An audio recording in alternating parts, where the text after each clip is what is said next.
그는 먼저 이렇게 말한다. 사람들이 하나님의 음성을 듣지 못한다고 말할 때 그 말 속에는 언제나 하나의 전제가 숨어 있다고. 하느님께서 더 이상 말씀하지 않으신다는 전제. 하느님께서 침묵으로 물러나 계신다는 생각이다. 그러나 그는 그 전제가 과연 옳은지 조용히 되묻는다. 그리고 그는 고개를 아주 천천히 저으며 말한다. 침묵하시는 분은 하느님이 아니라 어쩌면 인간일지도 모른다고. 정확히 말하자면 침묵하지 못하는 인간, 멈추지 못하는 인간, 너무 많은 소리 속에서 살아가느라 하느님의 음성이 들어올 자리를 남겨두지 못한 인간일지도 모른다고. 그는 사람의 하루를 가만히 떠올려 보게 한다. 아침에 눈을 뜨는 순간부터 시작되는 생각들, 해야 할 일과 아직 끝나지 않은 걱정들, 이미 지나간 말과 아직 오지 않은 대화들, 계획과 비교와 후회가 쉼없이 마음을 채운다. 사람은 조용히 앉아 있으면서도 끊임없이 속으로 말하고 있고, 기도 중에도 마음은 다음 일정으로 흘러가 버린다. 그렇게 하루는 늘 가득 차 있다. 비어있는 순간은 거의 없다. 그 틈 사이에서 하느님의 음성은 크게 외쳐지지 않는다. 그는 이것을 분명히 짚는다. 하느님은 소리를 높여 인간의 주의를 끌어당기는 분이 아니라고. 하느님의 음성은 명령처럼 들리지 않고 위협처럼 울리지 않으며 확성기를 통해 쏟아지는 소음처럼 다가오지 않는다고. 오히려 대부분의 경우 그 음성은 너무 낮아서, 너무 부드러워서 마음이 잠시라도 소란하면 쉽게 흘려보내고 마는 소리라고. 그래서 사람들은 말한다. 아무 소리도 들리지 않습니다. 그러나 그는 그 말 뒤에 숨어있는 진짜 상황을 조용히 드러낸다. 들리지 않는 것이 아니라 이미 너무 많은 다른 소리들로 가득 차 있어서 들을 수 없는 상태일지도 모른다고. 하느님의 음성이 사라진 것이 아니라 인간의 귀가 분주해졌을 뿐일지도 모른다고. 그는 여기서 중요한 한 가지를 짚는다. 하느님의 음성을 듣는다는 것은 특별한 은사나 드문 체험의 문제가 아니라고. 몇몇 사람만이 갖는 능력도 아니고 깊은 신비 체험을 한 이들만의 특권도 아니라고. 오히려 그것은 삶의 태도를 바꾸는 일, 하루를 살아가는 방식을 바꾸는 일에 더 가깝다고. 하느님의 음성은 늘 삶 한가운데에서 울리고 있기 때문이다. 그러나 인간은 그 음성이 들리지 않는 곳으로 스스로를 밀어넣는다. 더 빠르게, 더 많이, 더 크게 말하며 살아가면서 자신도 모르게 하느님과의 거리를 넓혀간다. 그는 이것을 비난으로 말하지 않는다. 다만 안타까움으로 바라본다. 인간은 살아남기 위해 분주해졌고 책임을 다하기 위해 바빠졌으며 사랑하기 위해 애쓰느라 쉼을 잃어버렸다고. 그는 또 이렇게 말한다. 많은 이들이 하느님의 음성을 듣고 싶다고 말하지만 정작 그 음성이 자신의 선택을 바꾸고 방향을 수정하며 삶의 속도를 늦출까봐 두려워하기도 한다고. 그래서 마음 깊은 곳에서는 듣고 싶어 하면서도 동시에 듣지 않기를 바라는 모순된 태도로 살아간다고. 하느님의 음성은 정보를 주기 위한 소리가 아니기 때문이다. 그것은 언제나 부르심이며 관계의 초대이며 삶 전체를 향한 질문이다. 그 음성을 진짜로 듣는 순간 사람은 이전과 같은 방식으로 살아갈 수 없게 된다. 그래서 그는 말한다. 인간이 하느님의 음성을 듣지 못하는 가장 큰 이유는 능력이 부족해서가 아니라 삶을 조정할 용기가 부족해서일지도 모른다고. 그럼에도 불구하고 그는 희망을 놓지 않는다. 하느님은 여전히 말씀하고 계시며 인간을 포기하지 않으셨다고. 문제는 하느님이 멀어졌느냐가 아니라 인간이 얼마나 마음의 문을 닫고 살아가고 있느냐의 문제라고. 그리고 그 문은 언제든 다시 열 수 있다고. 그래서 그는 성급하게 결론을 내리지 않는다. 이렇게 하면 들린다는 식의 공식도 제시하지 않는다. 대신 아주 천천히 한 걸음씩 하느님의 음성을 향해 마음을 열게 하는 길들을 이야기하겠다고 말한다. 그것은 기술이 아니라 태도이며 방법이 아니라 기도의 방향이라고. 그는 그것을 7가지 기도의 길이라고 부른다. 이 길들은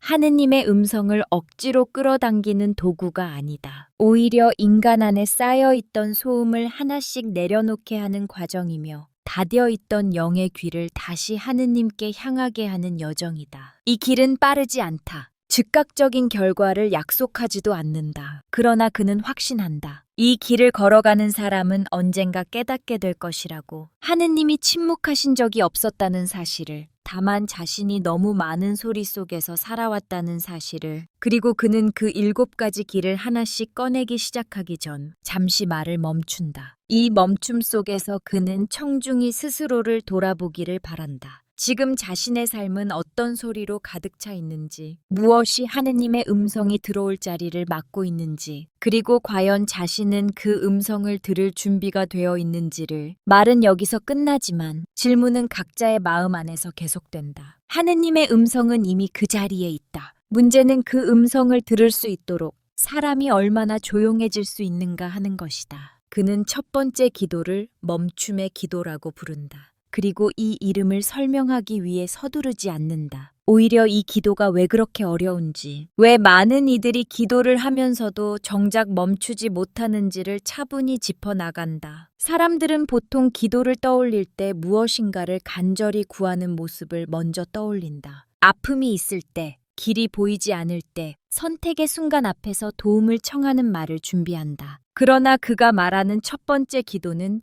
그와 전혀 다르다. 이 기도는 무엇을 얻기 위한 기도가 아니고 무엇을 바꾸기 위한 기도도 아니다. 심지어 무엇을 말하기 위한 기도조차 아니다. 이 기도는 오직 하나, 멈추는 기도다. 그는 말한다. 인간은 기도 중에도 쉬지 않고 움직인다고. 입술은 멈추어 있어도 마음은 계속 계산하고, 판단하고, 비교하고 다음 말을 준비한다고. 기도라는 이름으로 하느님 앞에 서 있지만 실제로는 자기 생각의 흐름 속에 머물러 있는 경우가 너무 많다고. 그래서 기도가 끝난 뒤에도 마음은 여전히 분주하고 하느님의 음성은 들리지 않았다고 느끼게 된다고. 그러나 그는 분명히 말한다. 하느님의 음성은 인간의 생각이 가장 활발할 때 들리지 않는다고. 오히려 생각이 멈출 때, 판단이 잠시 내려놓아질 때, 계산이 멎을 때 들린다고. 하느님의 음성은 인간의 소리 위에 덧붙여지는 것이 아니라 인간의 소리가 잦아들 때 비로소 드러나는 소리이기 때문이다. 그래서 멈춤의 기도는 용기가 필요한 기도다. 아무 말도 하지 않는다는 것은 아무것도 통제하지 않겠다는 뜻이기 때문이다. 자신의 문제를 설명하지 않고 자신의 정당함을 주장하지 않으며 자신의 계획을 제출하지 않는 자리, 그저 하느님 앞에 있는 그대로 머무는 자리다.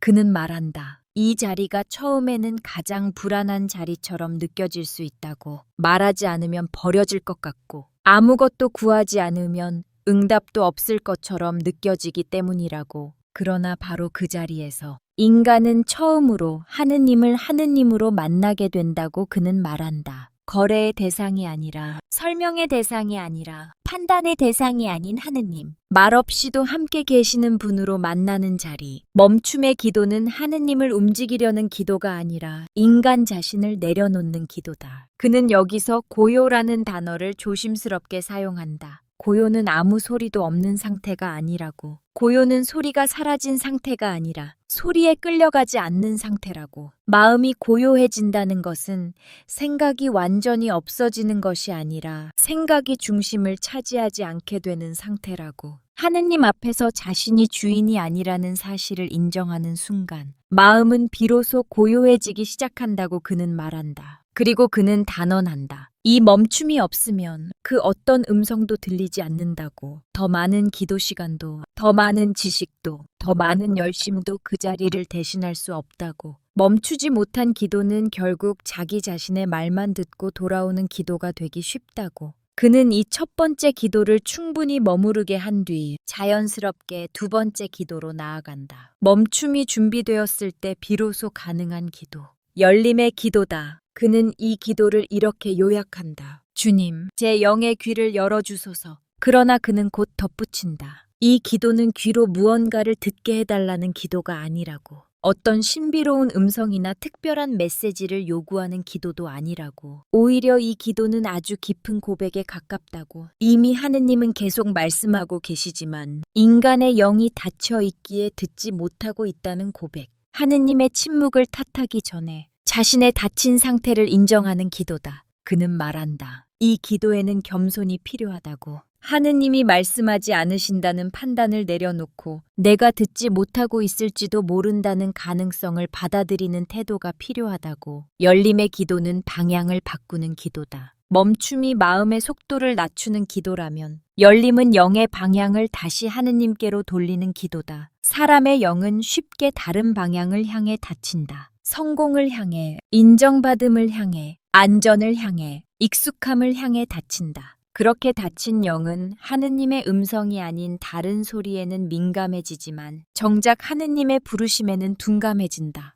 그는 말한다. 열림의 기도는 특별한 체험을 요구하지 않는다고. 다만 하루의 중심을 다시 세우는 기도라고. 무엇이 나를 움직이고 있는지, 어떤 소리에 반응하며 살아가고 있는지를 정직하게 바라보는 기도라고. 그리고 그 자리에서 조용히 하느님께 방향을 돌리는 기도라고. 멈춤과 열림은 분리되지 않는다. 멈추지 않으면 열 수 없고, 열려 있지 않으면 멈춤도 깊어지지 않는다. 그는 이 두 기도를 신앙의 기초라고 부른다. 어떤 깊은 묵상도, 어떤 분별도, 어떤 순종도 이 두 기도 위에 서 있지 않으면 오래가지 못한다고. 그는 청중을 향해 직접 묻지 않는다. 다만 그의 말은 자연스럽게 질문이 된다. 과연 우리는 하느님 앞에서 진짜로 멈추고 있는가? 말하지 않는 시간을 두려워하지 않고 아무 설명도 없이 머무를 수 있는가? 그리고 우리의 영은 지금 어디를 향해 열려 있는가? 그는 다시 서두르지 않는다. 하느님의 음성은 준비되지 않은 귀를 재촉하지 않기 때문이다. 이 두 기도는 시작이지만 동시에 가장 오래 머물러야 할 자리다.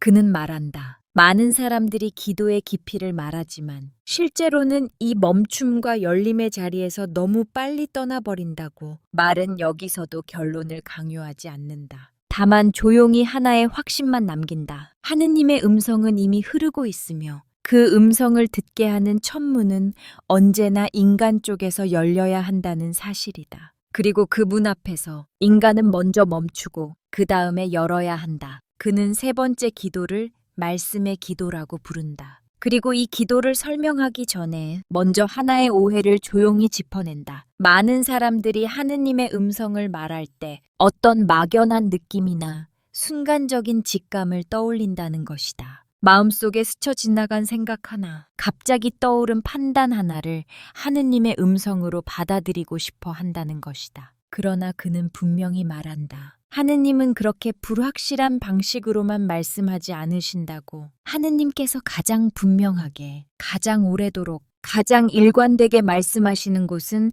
성경 말씀 아니라고. 성경은 과거의 기록이 아니라 지금도 살아있는 말씀이며 하느님께서 인간과 관계를 맺기 위해 선택하신 가장 확실한 언어라고 그는 말한다. 그래서 하느님의 음성을 듣고 싶다고 말하면서 말씀을 멀리하는 것은 방향을 잃은 갈망과 같다고 조심스럽게 표현한다. 사람이 자신의 생각을 하느님의 음성으로 착각할 때 그 배경을 가만히 들여다보면 대부분 말씀에서 멀어져 있을 때라고 그는 말한다. 말씀이 기준이 되지 않을 때 사람은 자기 안에서 울리는 가장 강한 소리를 하느님의 음성으로 오해하기 쉽다. 확신이 강할수록, 감정이 격할수록 그 오해는 더 단단해진다. 그래서 그는 말씀의 기도를 이렇게 정의한다. 말씀의 기도는 성경을 이용하는 기도가 아니라고. 자신의 상황에 맞는 구절을 골라내어 정당화하는 기도도 아니고 이미 정해놓은 결론을 뒷받침하기 위해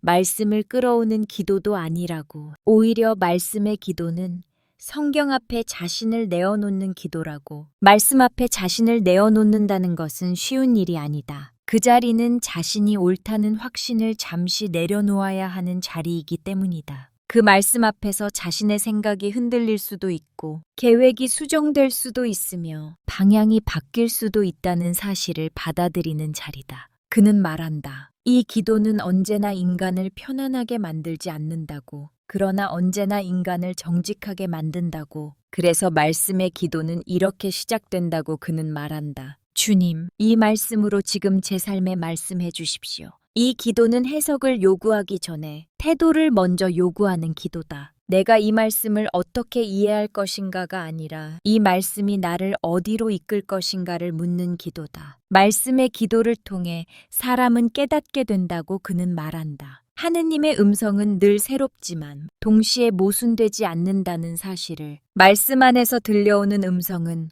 언제나 하느님의 성품과 어긋나지 않으며 사랑과 진리의 방향에서 벗어나지 않는다는 사실을. 그래서 말씀은 분별의 기준이 되고 길을 잃지 않게 하는 등불이 된다고 그는 덧붙인다. 그리고 그는 자연스럽게 네 번째 기도, 분별의 기도로 나아간다. 말씀의 기도가 기준을 세운다면 분별의 기도는 그 기준 위에서 방향을 지키는 기도라고 그는 설명한다. 모든 내적 소리가 하느님의 음성은 아니기 때문이다. 그는 이 사실을 단호하지만 조용하게 말한다. 사람 안에는 수많은 소리가 동시에 울린다. 감정이 말하고, 욕심이 말하며, 두려움이 말한다. 상처가 말하고, 과거의 기억이 말하며, 타인의 기대가 말한다. 이 모든 소리들이 종종 하느님의 음성처럼 느껴질 수 있다. 그래서 분별은 선택이 아니라 필수라고 그는 말한다. 분별이 없는 신앙은 쉽게 확신으로 위장된 자기중심성으로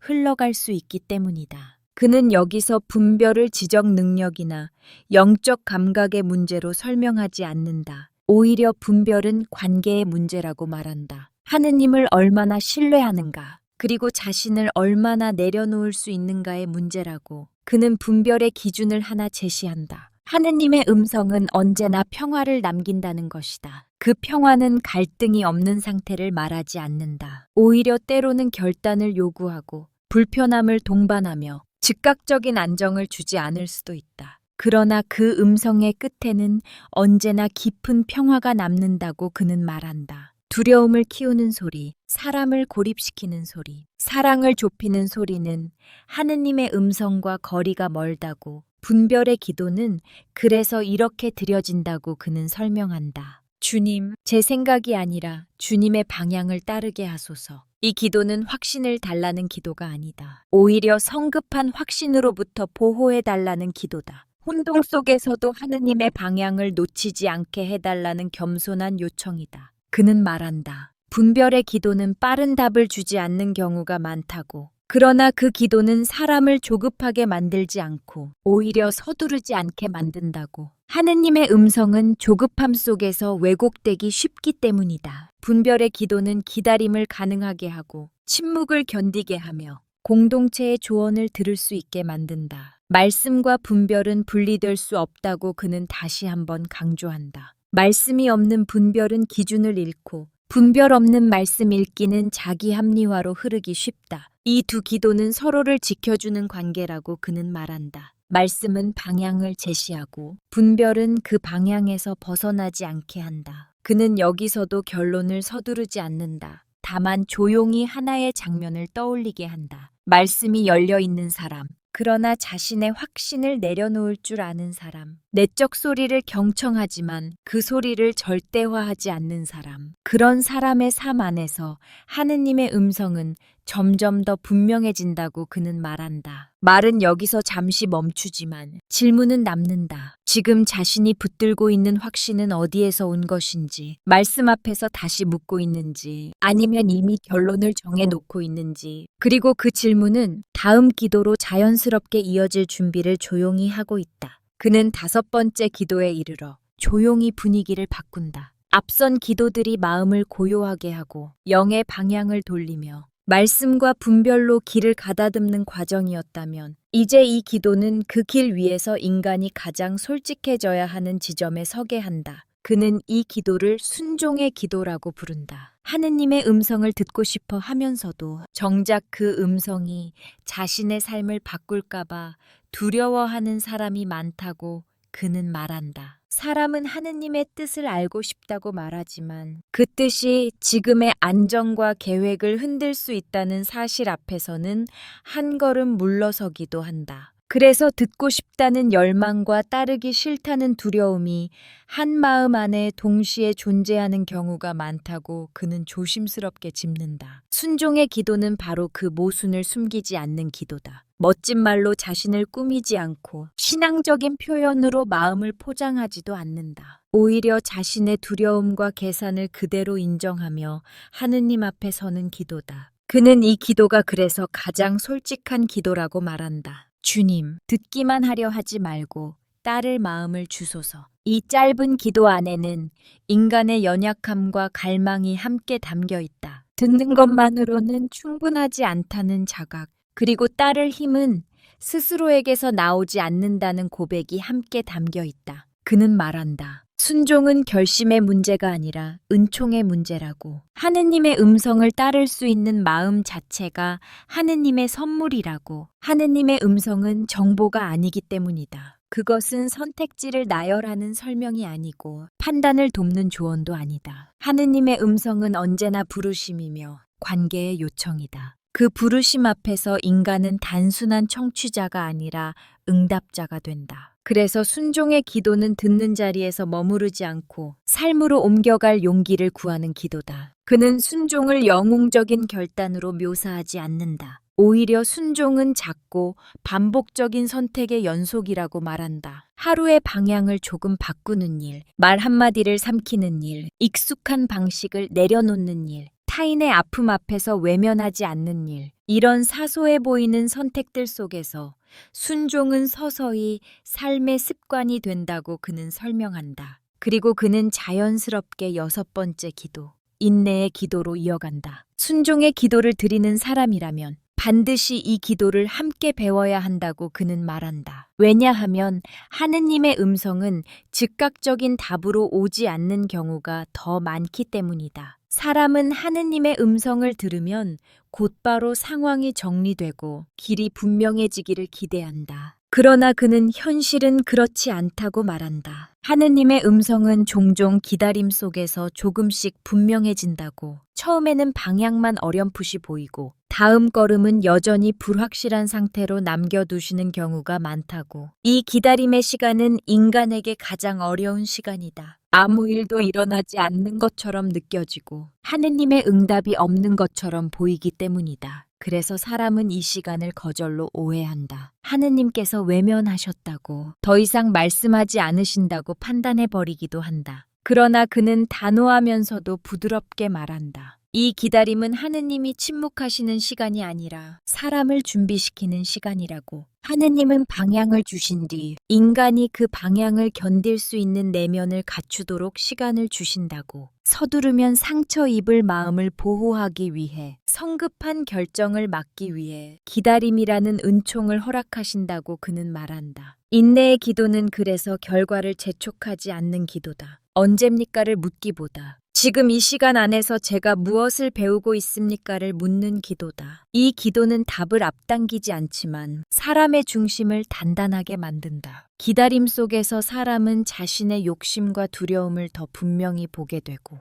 하느님이 아닌 다른 것에 의지하려 했던 마음을 하나씩 내려놓게 된다. 그는 말한다. 인내의 기도는 침묵을 견디는 힘을 길러준다고. 아무 말씀이 들리지 않는 것 같은 날들 속에서도 하느님이 여전히 함께 계신다는 믿음을 유지하게 한다고. 이 믿음은 감정이 아니라 태도이며 확신이 아니라 신뢰라고 그는 설명한다. 순종과 인내는 서로를 지탱한다. 순종만 있고 인내가 없으면 조급해지고 인내만 있고 순종이 없으면 머뭇거리게 된다. 이 두 기도는 하느님의 음성을 삶으로 옮기는 과정에서 반드시 함께 가야 할 길이라고 그는 말한다. 순종은 첫 발걸음을 떼게 하고 인내는 그 길을 끝까지 걷게 한다. 그는 여기서도 결론을 강요하지 않는다. 다만 조용히 삶의 장면 하나를 떠올리게 한다. 하느님의 음성을 들었지만 아직 모든 것이 분명하지 않은 상태. 그러나 그럼에도 불구하고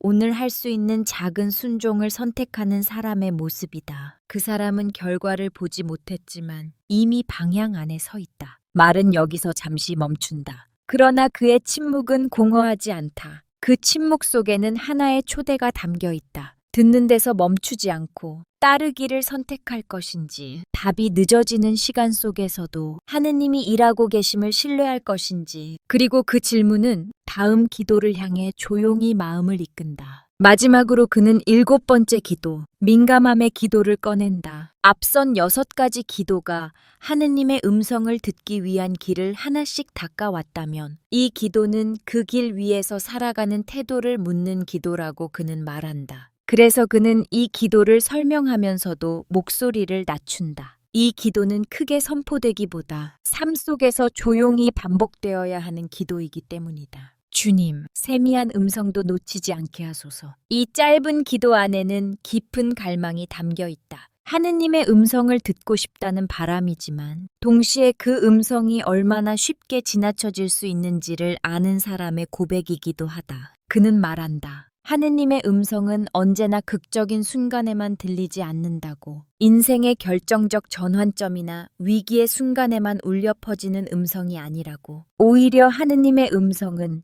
일상의 가장 평범한 순간들 속에 스며든다고 그는 설명한다. 아무도 보지 않는 자리에서 양심이 미세하게 흔들리는 순간, 이유 없이 누군가의 얼굴이 떠오르는 순간, 편한 선택 대신 멈추어야 할 것 같은 불편함이 찾아오는 순간, 그 순간들 속에서 하느님의 음성은 크지 않게, 그러나 분명하게 사람의 마음을 두드린다고. 문제는 그 음성이 너무 작아서, 너무 조용해서, 삶의 속도가 조금만 빨라도 쉽게 지나쳐 버린다는 데 있다. 그래서 민감함은 타고나는 성향이 아니라 길러지는 태도라고 그는 말한다. 하느님의 음성을 듣는 귀는 어느 날 갑자기 열리는 것이 아니라 매일의 삶 속에서 서서히 훈련된 귀라고. 그는 이 민감함이 어디에서 자라는지를 다시 한번 차분히 짚는다. 매일 멈추어 하느님 앞에 서는 사람의 삶에서 자란다고. 매일 열림의 기도로 자신의 영의 방향을 점검해온 사람의 삶에서 자란다고. 말씀 앞에 서서 자신을 내어놓고 분별의 기도로 내적 소리를 조심스럽게 가려내며 순종의 기도로 작은 선택을 반복하고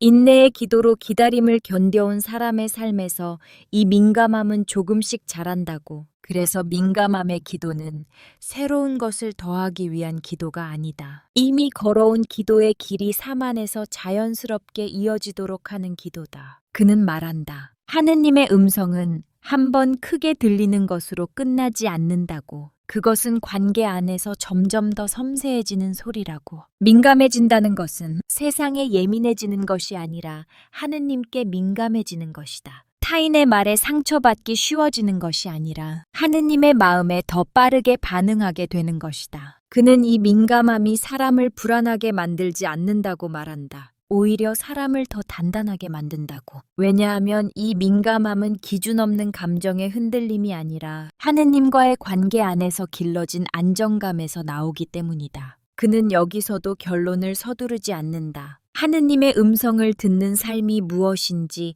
정의하려 들지 않는다. 다만 이렇게 말할 뿐이다. 하느님의 음성을 듣는 삶은 특별한 체험의 문제가 아니라고. 드문 신비 체험이나 극적인 사건의 문제가 아니라 매일 하느님 앞에서 자신을 조율하는 삶이라고. 조율한다는 것은 늘 같은 음을 내는 것이 아니다. 상황에 따라, 계절에 따라 삶의 자리마다 미묘하게 달라지는 삶의 음을 하느님께 맞추는 일이다. 때로는 속도를 늦추고, 때로는 방향을 수정하며, 때로는 침묵 속에 머무르는 선택을 하는 일이다. 그는 말한다. 이 조율은 단번에 끝나지 않는다고. 하루하루 다시 해야 하는 작업이라고. 그래서 그는 이 7가지 기도를 하나의 과정으로 보지 않는다. 끝나야 할 단계로 보지 않는다. 이 기도들은 평생에 걸쳐 반복되고 겹쳐지고 다시 시작되는 길이라고 그는 말한다. 어떤 날은 멈춤으로 돌아가야 하고 어떤 날은 기다림만 남아 있을 수도 있다. 그러나 그 모든 날들 안에서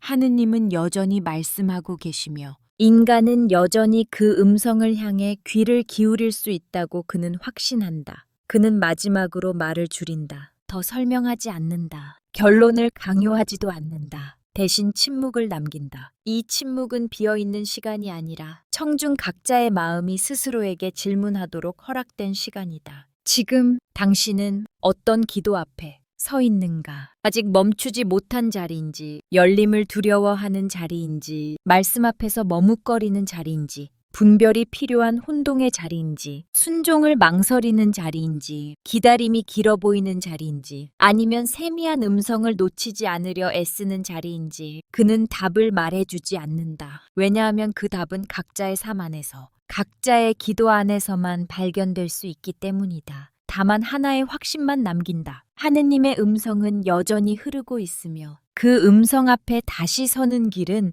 언제나 열려 있다는 사실이다. 그리고 그 사실 앞에서 모든 말은 조용히 멈춘다.